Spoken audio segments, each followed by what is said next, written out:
Hey, welcome to All Pro Dad Podcast. I'm Ted Lowe, and our big question to start us off with is, are sleepovers good or bad for kids? In this episode, we talk about why sleepovers have been a normal part of childhood for decades, but why more parents are starting to question them. The real benefits kids can get from sleepovers, like friendship and independence and shared memories, and the potential risk that parents need to think through before saying yes.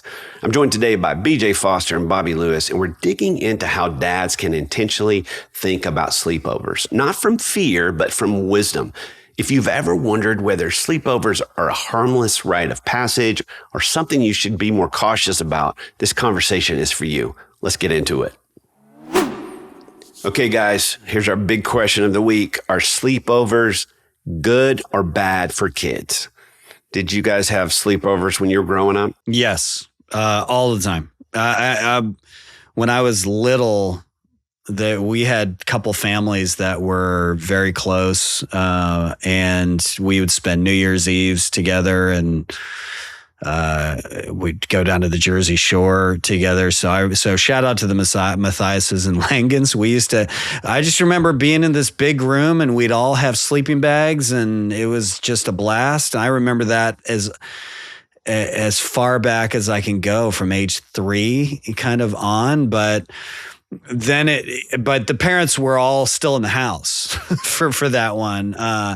And I think one of the things we're talking about with this one is when you sleep over somebody else's house or have a kid, you have friends over to your house to sleep over. And I did that all the time as well, too. So probably started maybe when I was in maybe 3rd or 4th grade, somewhere around there, 4th, maybe 5th, and went all the way into high school. Well, you did that way longer than I did. I had exactly 2 sleepovers in my life. Same house, same kid, just down the street. The first one I remember was a 10th birthday party. I had a bunch of 10-year-olds over there. We spent the night eating Rice Krispie treats and listening to Weird Al Yankovic.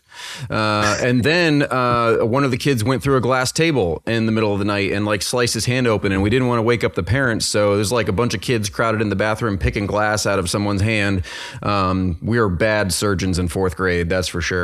But we didn't want to get in trouble. It was just trail of blood through the house. So that was not great.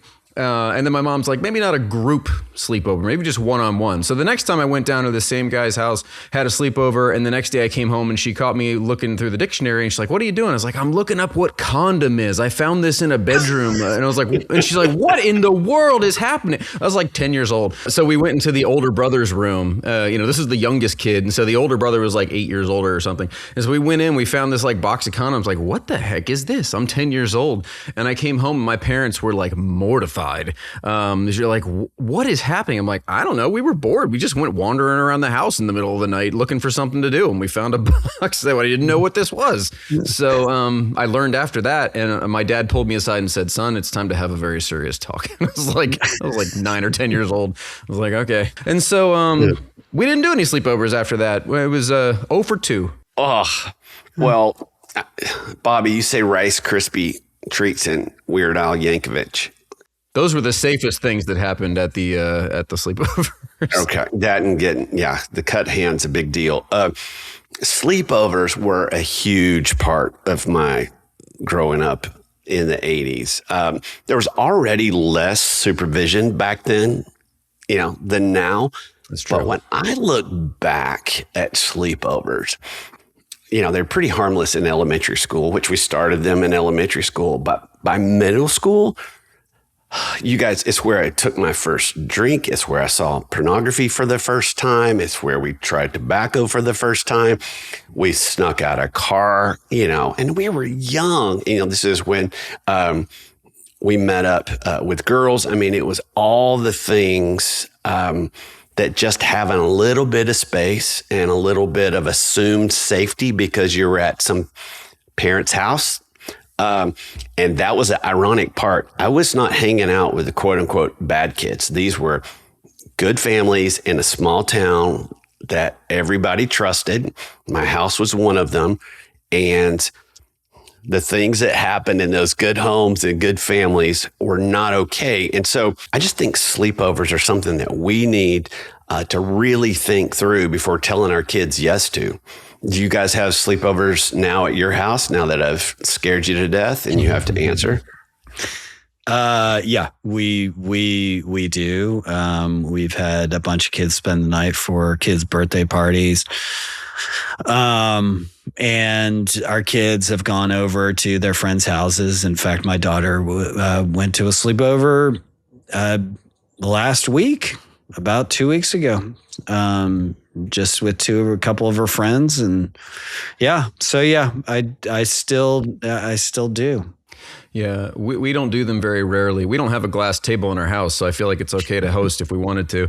But we just haven't much. And the 2 or 3 times that we have done sleepovers, it's been with the same family. Like we picked a family, like, all right, you're our sleepover family and we can be yours. And so we have like a lot of trust between those two, but we really don't do it much. Maybe I can count on one hand the number of times our kids have done a sleepover.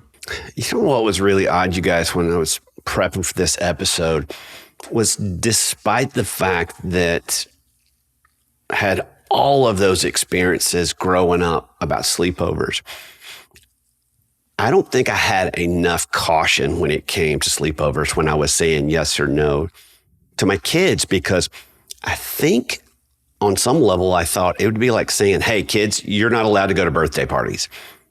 Because I just thought it was part of a normal part of growing up, and it was a rite of passage, and it's just what we did. And and I don't think I'm the only one, because for decades, just like me and just like you guys, sleepovers have been considered just a normal part of childhood, especially in American culture. They became more popular in the 70s and 90s as dual income families and households increased, and kids' social life started to expand. They're very common in the United States, Canada, and Australia. They're not as popular in Japan or Asian countries in the Middle East. Usually this is due to a few factors like smaller homes or multi-generational living, privacy expectations, and other norms. But for us, they are pretty common. So the point of the conversation is not to shame dads who allow sleepovers or pump up those who do. It's to get you thinking about sleepovers for your family. And each family will make decisions based on their kids and their relationships and their views. So we're encouraging you to do the thing that I wish I had done more when my kids were little and growing up. And that is to think deeply when it comes to sleepovers. Yeah, and like any topic that we're going to cover on the All Pro Dad podcast, there are going to be pros, there are going to be cons. That's just the way it is. There's not a lot of black and white in parenting. There's a lot of gray. And so we kind of, sift through that. So you're going to have good and bad with this sort of thing. The important thing is to, discuss it where dads happen to be. And dads are going to be asked by their kids, can we have sleepovers? That's just part of American culture. But I found a YouGov poll from 2023 that asked parents, do you think overnight sleepovers have more of a positive or negative impact on a child's well-being?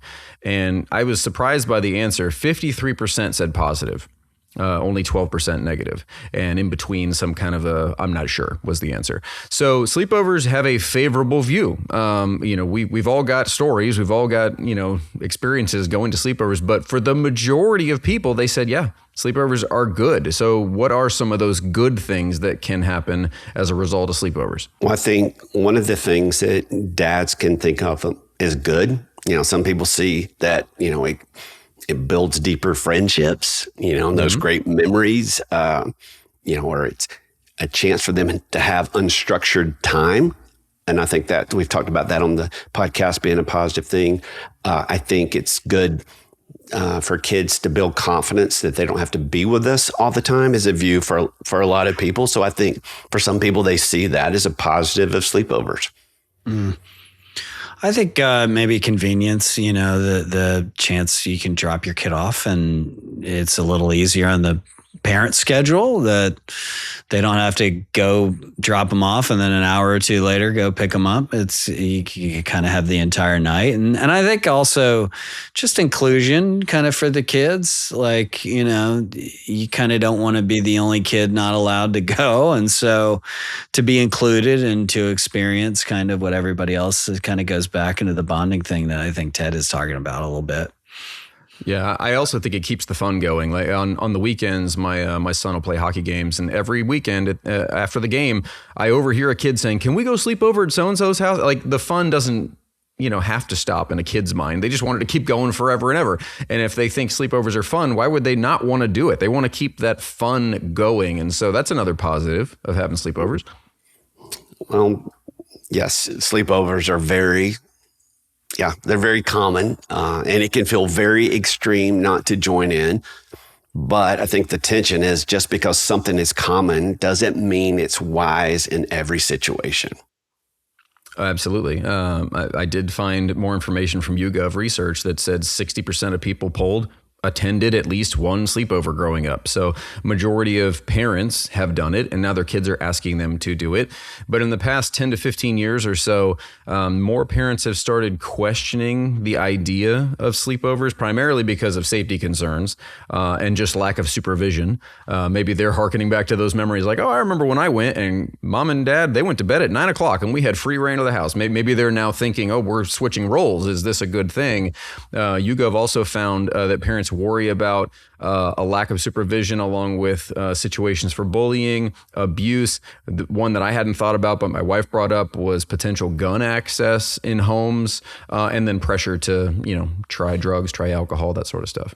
There are a lot of commonly reported studies that it would say that, and this is something to consider wholeheartedly, particularly when we're starting to think about, well, but I only let them go to places where I really know the parents, I really know the family and all of that stuff. But 90% of child sexual abuse happens by someone the child knows, not a stranger. It'd be trusted friends and relatives. So, I mean, you could be at your brother or sister's house with all of their kids and you kind of think that they're safe. And, but the reality is that that's kind of where most sexual abuse happens. So you have stats like 1 in 4 girls and 1 in 6 boys are assaulted before they're 18. Now that's not necessarily at sleepovers, but it's a stat that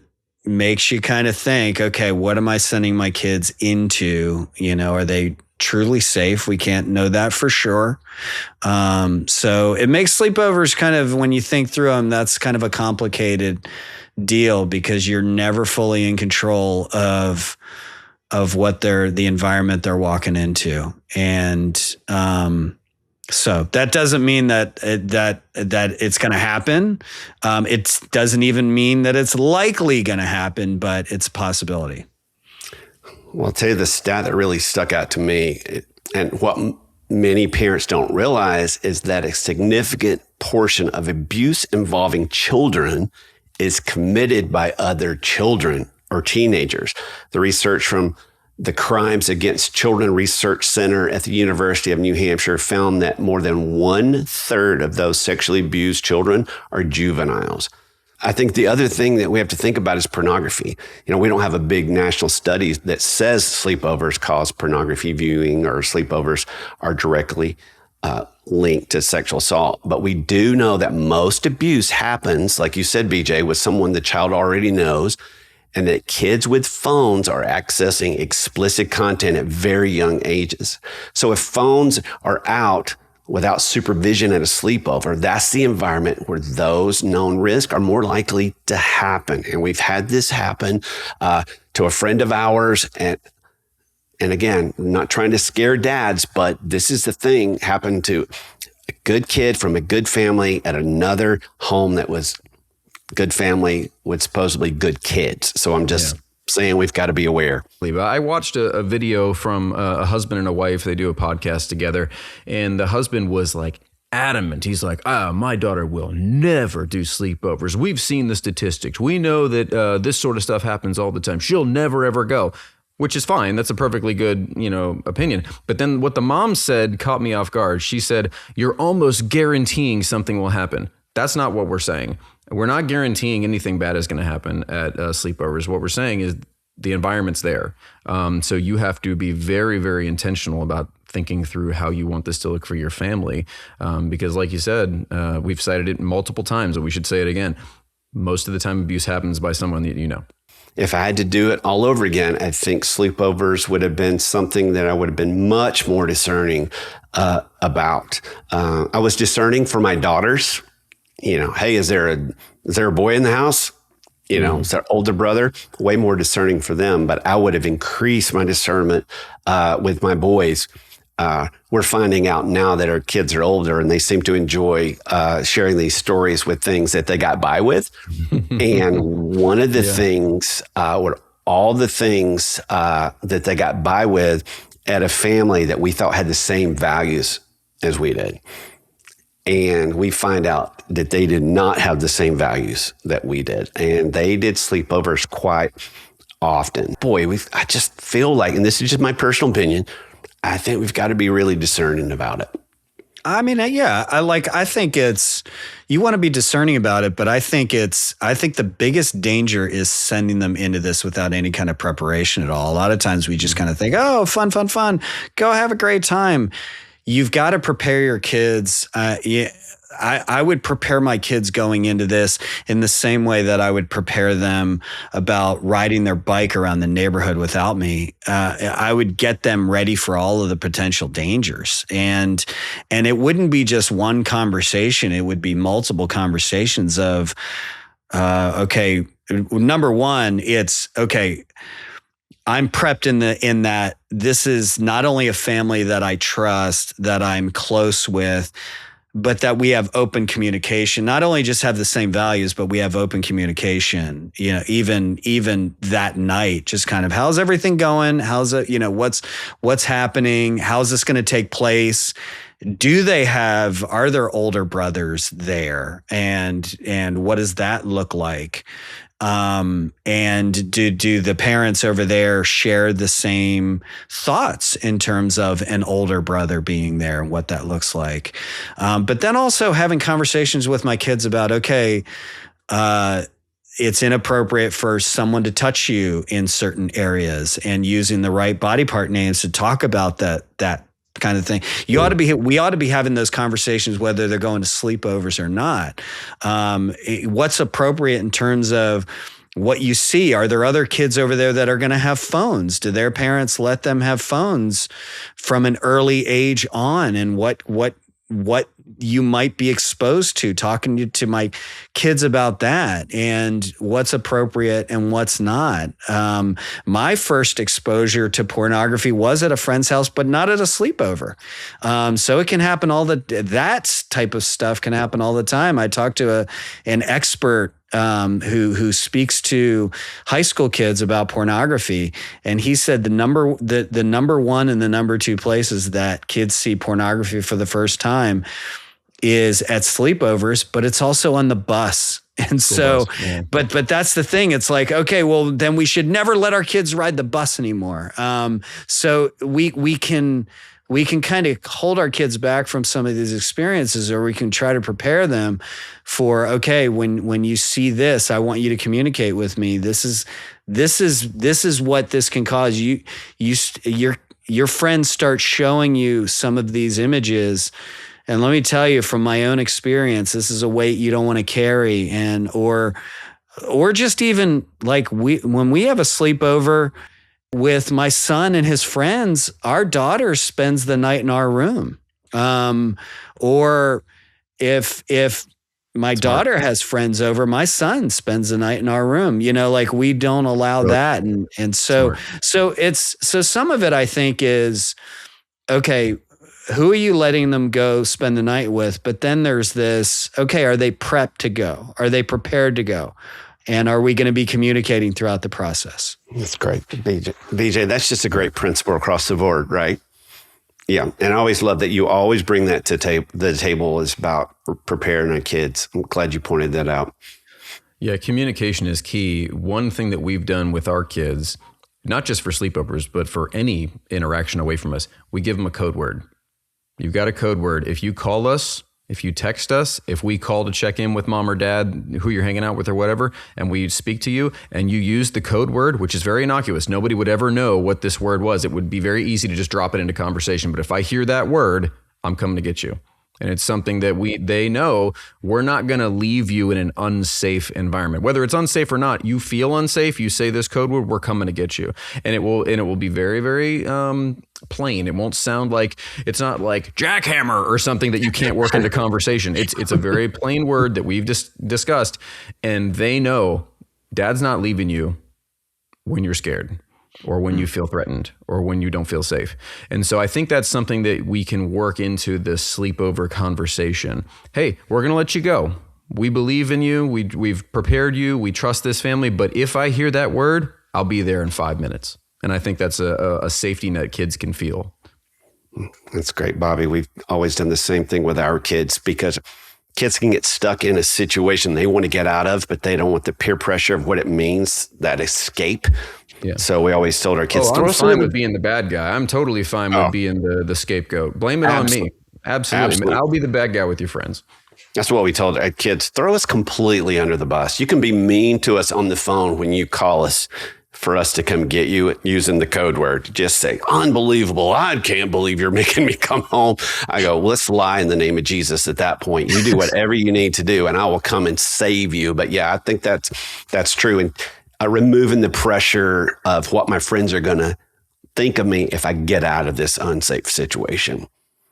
You know, we've talked a lot about how can we ask and how are we thinking about things. And BJ, again, I love it. You're talking about preparing our kids for this, and I don't want to sound too extreme. But again, I look back and my dad knew the families that I spent the night with very, very well. And again, they were all good families, and our friends, kids, these were good families. But here's the thing. Good parents go to sleep at night, right? And often hyped up kids on sugar stay up for a long time making bad choices. So I'm just saying we've got to be cautious. I've already said it 1,000 times, but I do think we need to be wise. Yeah, and I think maybe one solution to this, if you want to call it a solution, if you're not comfortable with the idea of your kid going somewhere else, you can always host it yourself. Now, you're going to rely on the other parents to be comfortable with you if you're going to offer to host, but you might feel like you have a lot more control over this situation. You sit up all night on the couch if you have to, Dad. Sacrifice a night of sleep if that's what it takes. But maybe that eases your nerves if the sleepover is at your house. Maybe that's a responsibility you want to take on. You could also do what a couple of folks around the office suggested to me, which is the term is late over or sleep under, where the kid stays until like 10 o'clock, 11 o'clock at night, and then you go pick them up. That's more work for you as a dad, but maybe that's a better option. The kid gets the full experience up until the point where we're sleeping and mom and dad have to go to bed. That's a great alternative. The kids will still get to have their fun. They'll get to do the movie or whatever they want to do, eat the pizza, but then you just take them home. That might be a good option for you. I know that my wife and I were talking about this. She said she did that all the time. Her parents would go pick her up at midnight. Yeah, you're a little groggy the next day, Dad, but they got to have their fun and you came home. So consider that the idea of a sleep under or late over. It's kind of the same term. Could work for you. So if you are thinking about hosting a sleepover, here's a couple of tips that you can implement. Number one, everybody sleeps in a common area. Don't go closing doors. Nobody goes off by themselves in different rooms. Sleeping bags on the floor. Everyone gets their own sleeping bag. Everyone's out in the living room. I think that would be great. Build a fort. Little kids love building forts with pillows and stuff. Everybody's in a common area. Number two, actually set a bedtime. Like it's called sleepover, not stay up all night over. So like you need some structure here. We're all going to be going to bed at set the time. I think that's an important thing. A very important rule here for me, if I was doing this in my house, number three is have a smartphone curfew. In my house, I would say probably don't even bring your smartphone. But if you are going to have them, there's a curfew. The phone goes to bed at a certain time, and that's not negotiable. I think that's a way to kind of head off some things you may not want kids to see. Number four, if you got a firearm in your house, lock that thing up. This is a no-brainer. I feel like we shouldn't have to say it, but we'll say it again. Store those things securely. So many things can go wrong if you don't. So store your firearms if you have one. Number five, ask some questions. And if another family is standoffish about some of the questions you have about how things go down in their home, that's a real big red flag for me. I'm just not sending my kid. If you are offended by me asking questions about safety, or if they're asking questions about you for safety, there's a disconnect there. We're just not going to do it. If you don't want to get into a situation where you are trying to, negotiate how things are going to go on sleepovers. If anyone's offended, just call the whole thing off. Number 6, check in with your guests privately to see if they still want to stay over. If little Johnny comes over and he's looking like he's nervous, pull him aside and say, "Hey, do you want me to call mom? Are you tired? Do you want to go home?" That's a good thing to do as well.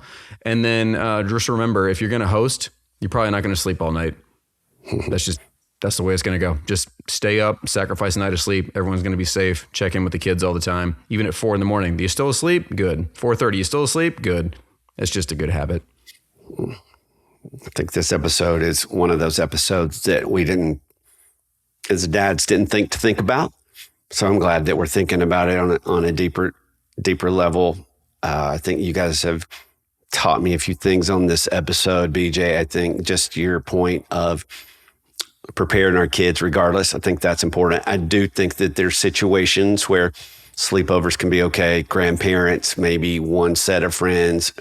But I think we've got to be very, very discerning and not naive when it comes to sleepovers.